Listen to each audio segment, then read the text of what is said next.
मान्छे चाहिँ मरेर जाने हो क्या, मरेर लैजाने केही पनि छैन, कसैले पनि चाहिँ केही गर्ने होइन। साह्रै मिठो मिठो खाएर ठुल्ठुलो बङ्गलामा बसेर पनि बाँच्ने उति नै हो।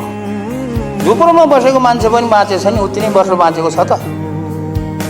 एउटा साग सिस्नु खाएर ढिँडो पिठो खाएर बसेको मान्छे र अनि एकदमै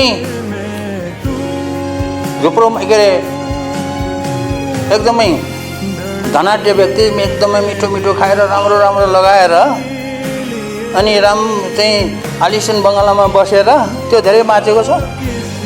आखिर त बाँच्ने त उति हो।